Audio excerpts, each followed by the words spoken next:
Assalamualaikum warahmatullahi wabarakatuh. Perkenalkan, nama saya Hilmi Arkan. Saya dari kelas 3 akuntansi dengan PM 10221134, mahasiswa dari Universitas Teknologi Digital.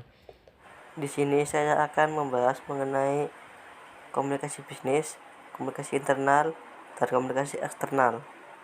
Komunikasi bisnis. Komunikasi bisnis merupakan salah satu hal yang sangat penting dalam menjalankan suatu bisnis atau perusahaan.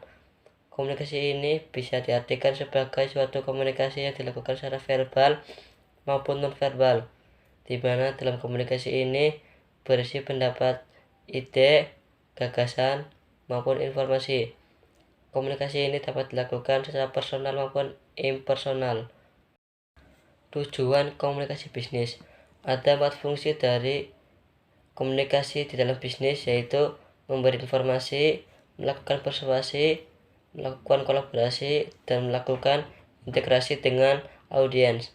Memberi informasi.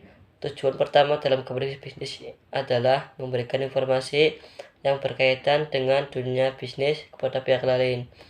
Contohnya, seorang pimpinan pada suatu perusahaan membutuhkan beberapa karyawan baru yang ditempatkan sebagai staf administrasi di kantor-kantor cabang yang ada.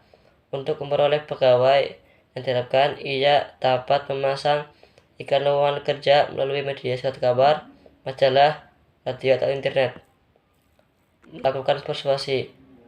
Kedua dari sebuah komunikasi bisnis ini adalah melakukan persuasi kepada pihak lain agar apa yang disampaikan dapat dipahami oleh audiens dengan baik dan benar.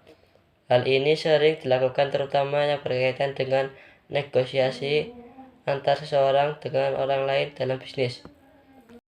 Melakukan kolaborasi.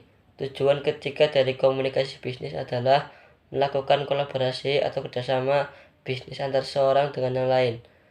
Melalui jalinan komunikasi bisnis, seseorang dapat dengan mudah melakukan kerjasama bisnis baik antara perusahaan domestik maupun dengan perusahaan asing.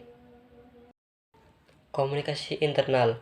Komunikasi internal merupakan salah satu komunikasi bisnis yang bersifat internal. Dalam hal ini dimaksudkan bahwa komunikasi ini terjadi dalam sebuah organisasi atau perusahaan.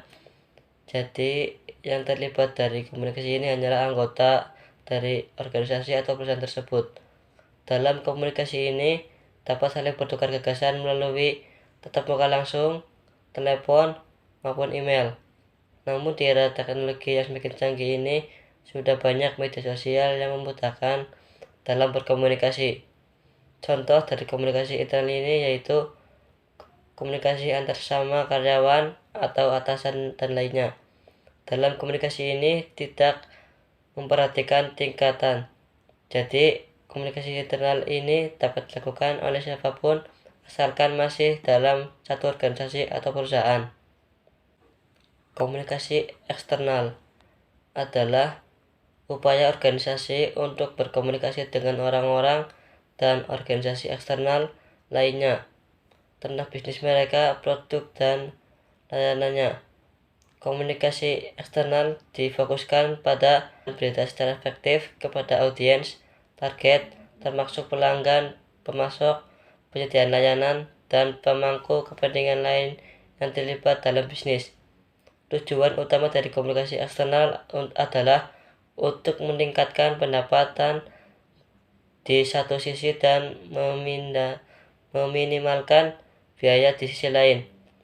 Contohnya umum dari komunikasi eksternal termasuk kegiatan periklanan dan publisitas, siaran pers, publikasi, buletin, kampanye digital, situs web, dan banyak lagi. Sekian pembahasan dari saya, kurang lebihnya mohon maaf. Wassalamualaikum warahmatullahi wabarakatuh.